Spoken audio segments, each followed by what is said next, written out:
पांचवा अध्याय। गंध बाबा के चमत्कारी प्रदर्शन। इस संसार में हर वस्तु की एक विशेष ऋतु और हर काम का एक समय होता है। अपने मन को सांत्वना देने के लिए सोलोमन का यह ज्ञान उस समय मुझे प्राप्त नहीं था। घर से बाहर जहां कहीं भी मैं घूमने जाता, मेरी आंखें अपने इर्द गिर्द मेरे लिए नियत गुरु को ढूंढती रहती, परंतु मेरी हाई स्कूल की पढ़ाई पूर्ण होने तक मेरी उनसे भेंट ना हो सकी। अमर के साथ हिमालय की ओर पलायन और श्री युक्तेश्वर जी के मेरे जीवन में आगमन के महान दिवस के बीच 2 वर्ष व्यतीत हो गए। इस बीच मैं अनेक साधु संतों से मिला। गंध बाबा, बाग स्वामी, नागेंद्रनाथ भादुड़ी, मास्टर महाशय और विश्वविख्यात बंगाली वैज्ञानिक जगदीश चंद्र बोस। गंध बाबा के साथ मेरी भेंट की 2 भूमिकाएं थीं। इनमें से एक सामंजस्यपूर्ण थी और दूसरी विनोदपूर्ण। ईश्वर सरल है, अन्य सब कुछ जटिल है। प्रकृति के सापेक्ष जगत में निरपेक्ष मूल्यों की आशा मत करो।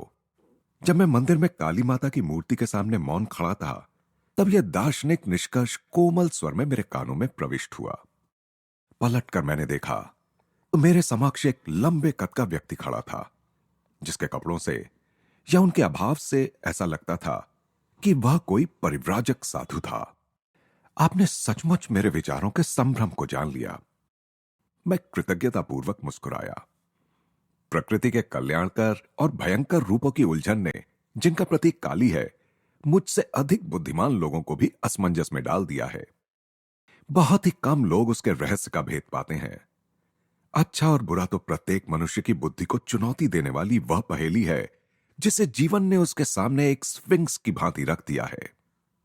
इस पहेली को सुलझाने का कोई प्रयास भी किए बिना अधिकांश लोग अपनी मृत्यु के रूप में इसका दंड भर देते हैं।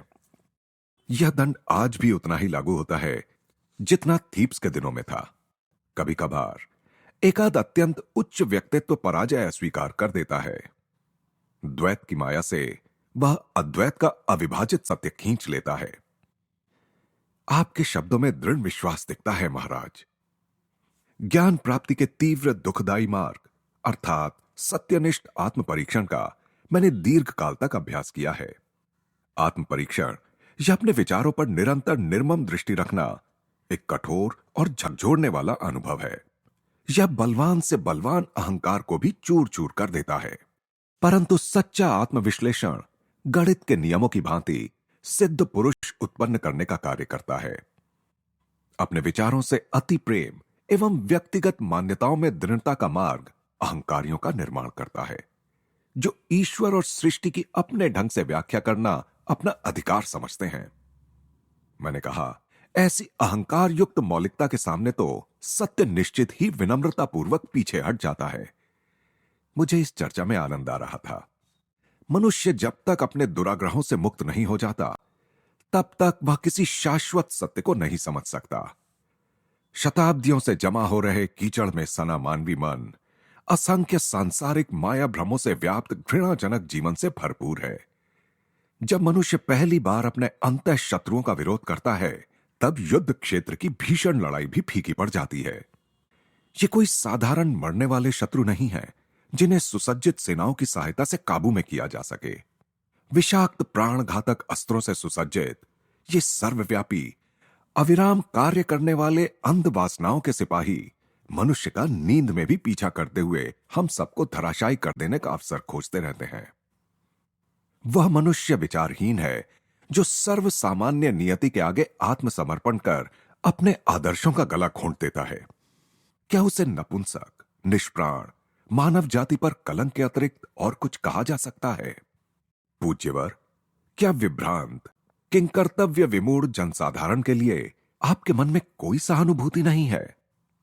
साधु महाराज पल भर के लिए चुप रहे, फिर सीधा उत्तर देना टालकर बोले, अदृश्य ईश्वर जो सारे सद्गुणों का भंडार है और दृश्यमान मनुष्य जिसमें प्रायः एक भी सद्गुण नजर नहीं आता, इन दोनों से एक साथ प्रेम करना प्रायः व्यक्ति को चकरा देता है, परंतु विलक्षण बुद्धि का सामर्थ्य भी कम नहीं होता।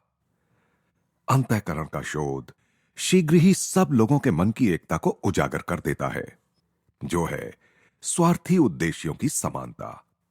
कम से कम इस एक अर्थ में मानव की विश्व बंधुता का परिचय मिलता है। अहंकार को पूर्णतः पछाड़ देने वाला यह समानता का आविष्कार मनुष्य के मन में भयचकित विनम्रता उत्पन्न करता है। यह विनम्रता विकसित होते होते अपने उन जाति बांधवों के प्रति सहानुभूति में परिवर्तित हो जाती है जो आत्मा की निरामय कारणीय शक्तियों के अनुसंधान की ओर कोई ध्यान नहीं देते। महाराज, सब युगों के संत आप ही के समान जगत के दुखों से व्याकुल हुए हैं। साधु का उग्र रूप काफी सौम्य हो गया था।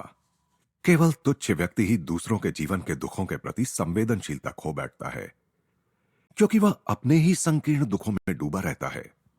जो किसी डॉक्टर द्वारा की जाने वाली चीरफाड़ की भांति अपने विचारों की चीरफाड़ कर मन का गहरा परीक्षण करेगा, वही अपने भीतर सबके लिए दया विकसित होती देखेगा।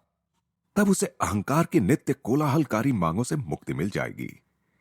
ऐसी ही मनोभूमि पर ईश्वर का प्रेम खिलता है। तब वह जीव अपने सृष्टा की ओर मुड़ता है, किसी और बात के लिए नहीं, तो केवल अपनी व्यथा की तड़प में यह पूछने के लिए, क्यों प्रभु, क्यों? दुख के मान मर्दनकारी कोड़े खा खा कर मनुष्य अंततः उस विधाता के समक्ष पहुंच ही जाता है जिसका सौंदर्य मात्र ही मनुष्य को अपनी ओर आकृष्ट करने के लिए पर्याप्त है। उक्त साधु और मैं कोलकाता के काली घाट मंदिर में वार्तालाप कर रहे थे, जहां मैं उस मंदिर का विख्यात सौंदर्य एवं भव्यता देखने गया था।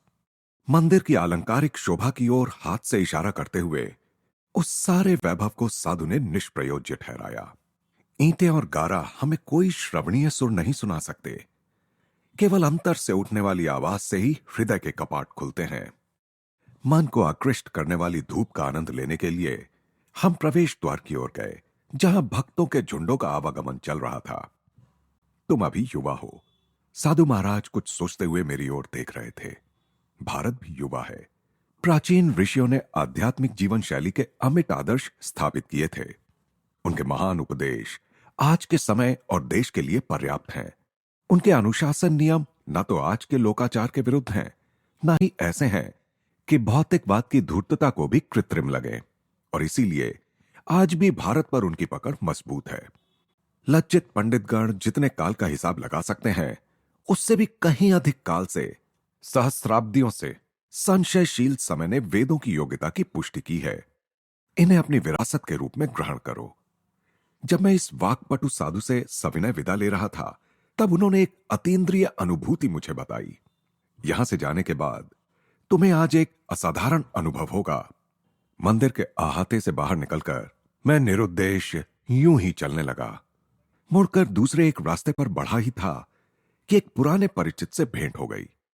ये महाशय उन महाभागों में से एक थे जिनकी संभाषण शक्ति समय की ओर कोई ध्यान न देते हुए अनंत काल का आलिंगन करती है।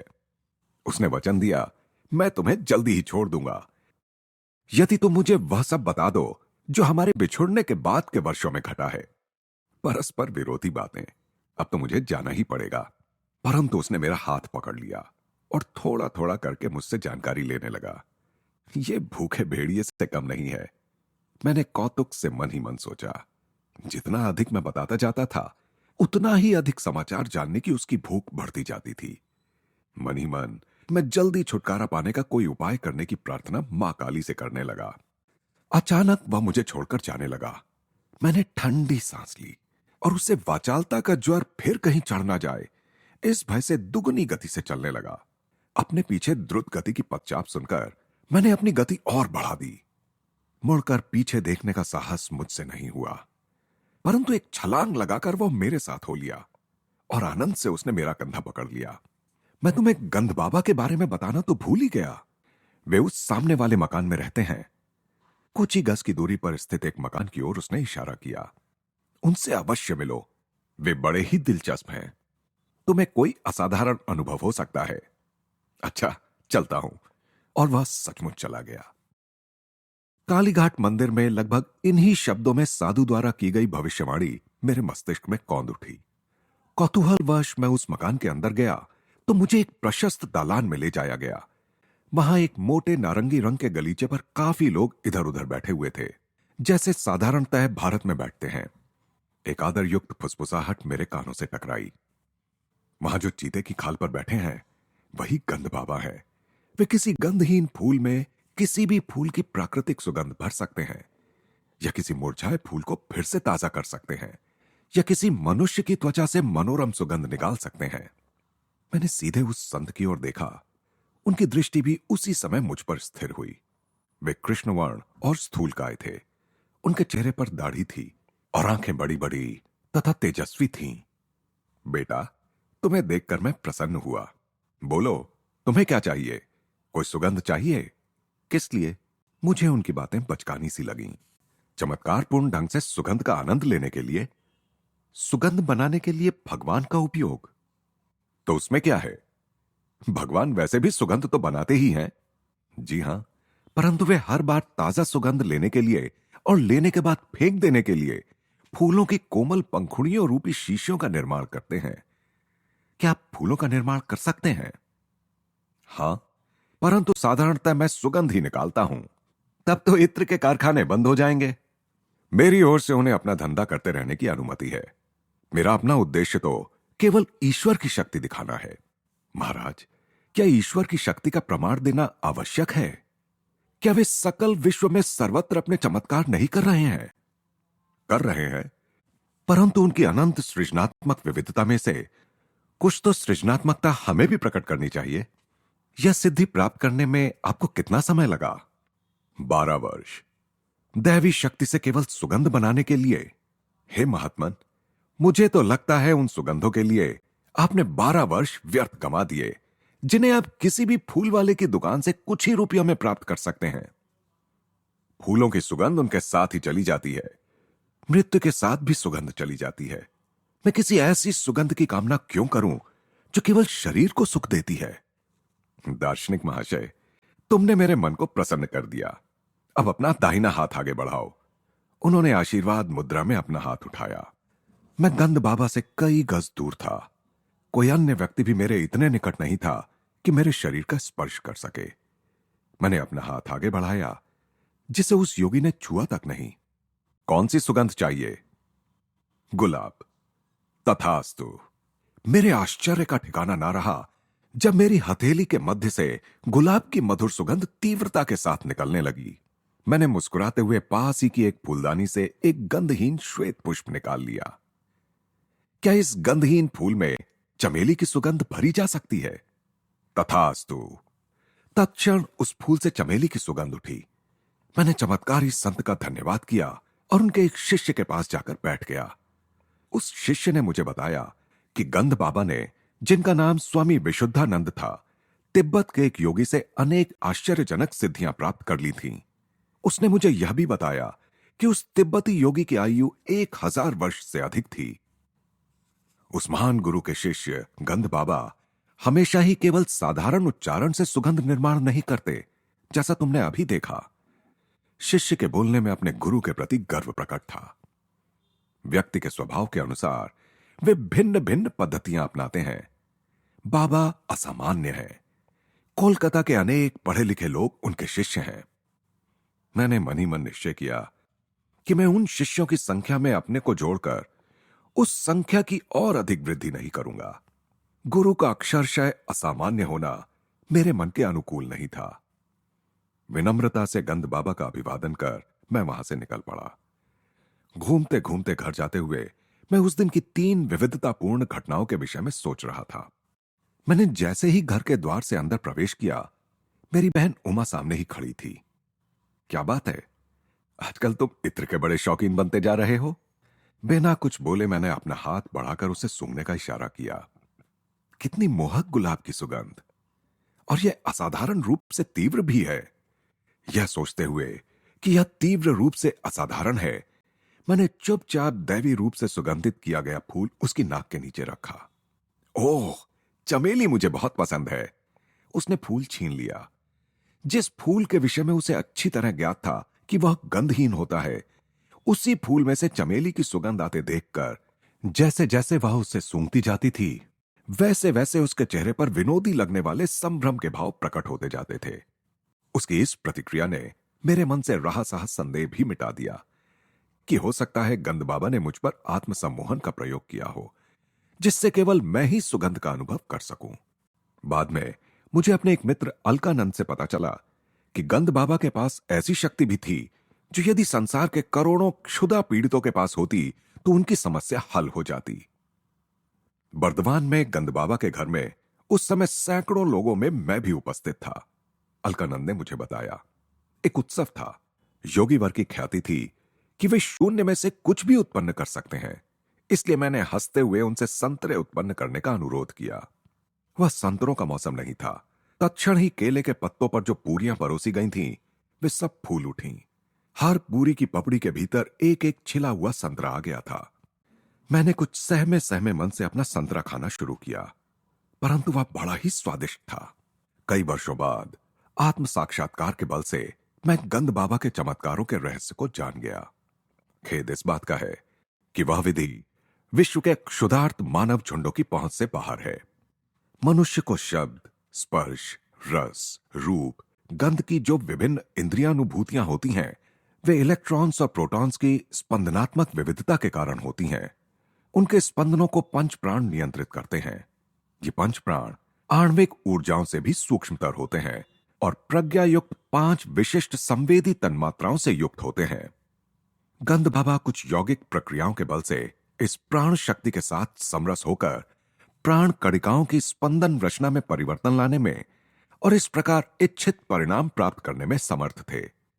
उनके गंध, फल और अन्य चमत्कार केवल सम्मोहन द्वारा उत्पन्न आंतरिक संवेदन नहीं होते थे, बल्कि लौकिक स्पंदनों के वास्तव में मूर्त रूप होते थे।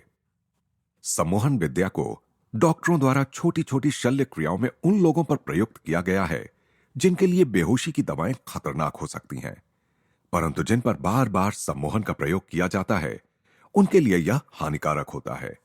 इसका हानिकारक मनोवैज्ञानिक परिणाम कालांतर में मस्तिष्क की कोशिकाओं की रचना में गड़बड़ उत्पन्न कर देता है। सम्मोहन दूसरे की चेतना के क्षेत्र में अनाधिकार प्रवेश है। इसके अस्थायी आभासों में और ईश्वर अनुभूति संपन्न पुरुषों द्वारा किए गए चमत्कारों में कोई समानता नहीं है। ईश्वर में जागृत हुए सच्चे संत नित्य सृजन करने वाले उस विराट स्वप्न दृष्टा के साथ अपनी इच्छा को मिलाकर इस स्वप्न सृष्टि में परिवर्तन करते हैं। जैसे चमत्कारों का प्रदर्शन गंद बाबा करते थे, वैसे चमत्कार दिखाने से लोग आकर्षित तो होते हैं, परंतु आध्यात्मिक दृष्टि से उनका कोई लाभ नहीं होता। मनोरंजन के अतिरिक्त उनका कोई प्रयोजन नहीं होता। अतः ईश्वर की यथार्थ खोज से ये साधक को पथच्युत कर देते हैं। असाधारण शक्तियों के आडंबरपूर्ण प्रदर्शन की सिद्धजनों ने निंदा की है। फारस के संत अबू सईद ने जल, हवा और अंतरिक्ष पर अपनी चमत्कारी शक्तियों की सत्ता का अभिमान करने वाले कुछ फकीरों का उपहास किया था। अबू सईद ने सौम्यता से उपहास करते हुए कहा था, मेंढक भी पानी में आराम से रह सकता है, चील कौवे आसानी से हवा में उड़ सकते हैं, शैतान पूर्व में भी है और पश्चिम में भी। सच्चा मनुष्य वह है जो समाज में सदाचार का पालन करता हुआ रहता है और क्रय विक्रय करते हुए भी कभी एक क्षण के लिए भी ईश्वर को नहीं भुलाता। एक अन्य अवसर पर इस महान फारसी संत ने धार्मिक जीवन के विषय में अपना मत इस प्रकार व्यक्त किया था, अपने दिमाग में जो कुछ है, स्वार्थनिष्ठ इच्छा आकांक्षाएं, उसे निकाल देना। हाथ में जो कुछ है उसका मुक्त रूप से दान करना। आपत्तियों के आघात से कभी भी विचलित ना होना। ना तो कालीघाट के निष्प्रह महात्मा और ना तिब्बत से प्रशिक्षित योगी ही मेरी गुरु प्राप्ति की तीव्र इच्छा को संतुष्ट कर सके। किसी का आध्यात्मिक स्तर पहचानने में मेरे हृदय को शिक्षित करने की आवश्यकता नहीं थी। जब भी किसी सचमुच उदात्त व्यक्तित्व का सामना होता, तब मेरा हृदय धन्य धन्य कर उठता। यह धन्य धन्य और भी गूंजने वाली होती, क्योंकि यह कभी कभार ही और वह भी अंतरतम गहराइयों से उठती। अंततः जब अपने गुरु से मेरा साक्षात्कार हुआ, तब उन्होंने केवल उदाहरण की अत्युच्चता के द्वारा ही मुझे सच्चे पुरुष का परिमाण सिखाया।